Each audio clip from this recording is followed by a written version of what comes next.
یو زاری دا یو فریاد دے ستا پا در خپل محبوبا د قیامت چغی سوری دی ور پا ور خپل محبوبا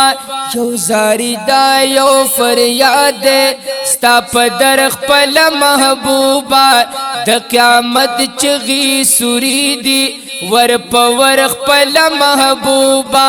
مسلمانو سہغن دے مسلمان بے ننگ شوے ہر سڑے بس خپل وائی ہر سڑے دوارنگ شوے خود پرستا قام پرستا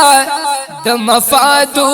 مارکی دی نن پوینا د امت کی د امت منگول سری دی کم سڑے چی نن مظلوم دے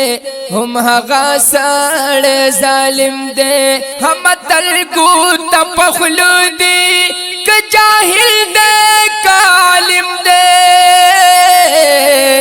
ستوری وانا پخپل زیدی دا اسمان لامان ڈاکا خو افسوس دا مسافرو ندخ پلا لارو رکا دی ولار تولی پیرونے خو پخلوی خاموشی دا زکا چمکی دا بی وقتا انگولا دا پیشمنی دا جنازی راتا پرتی دی جڑا گانی تا مشاوی دی غمونو تا مسترگو کی دی اوخ کی کمشوی خوشالی مو بے خلدا دی ہم غمونا بھی جڑا دی چغوانا پخل پاٹی خاموشی مو پغوغا دی واقداران مو بی زمیرہ بے احساسا او بے ننگائے د امت سرمایہ درومی بی قیمتا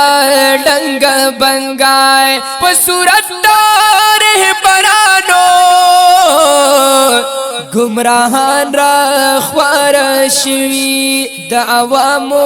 حق تا چل دے خاماران را خوار شوی د انسان لمل بدناما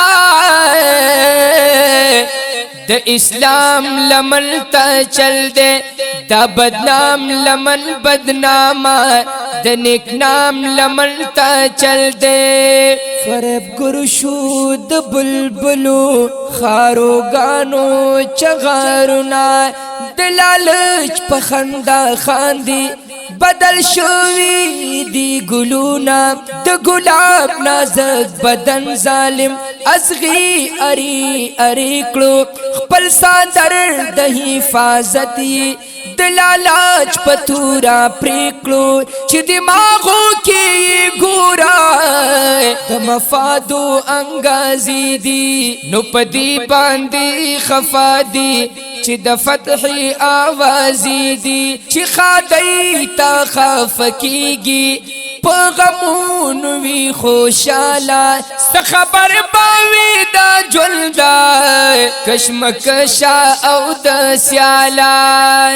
دشمنان مو رہبران شو رہبران مو دشمنان شو پخپل کور کی ملمانایو خپل وطن کی غلامان شو اے محبوبہ ستا وطن ستا دے نارونا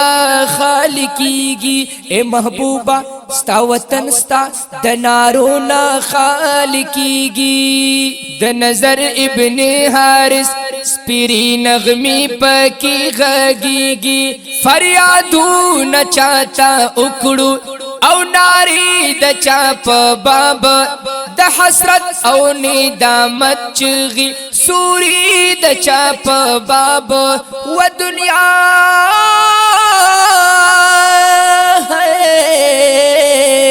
د دنیا ہرا چاڑا مو پزیگر باندی پراتا دا دا عالم دا عذب تندا مو پسر باندی پراتا دا دا آصف اوخ کی قطار دی صادر خور پرید شبقت کلا دی خپل خوارو زار امت لا درب در کی لا سوچت کا د اسب اوخ کی قطار دی صادر خور پرید شبقت کلا دی خپل خوارو زار امت لا درب در کی لا سوچت کا د اسب اوخ کی قطار دی صادر خور پرد شبقت کړه د خپل خوارو زارو مطلع درب در کی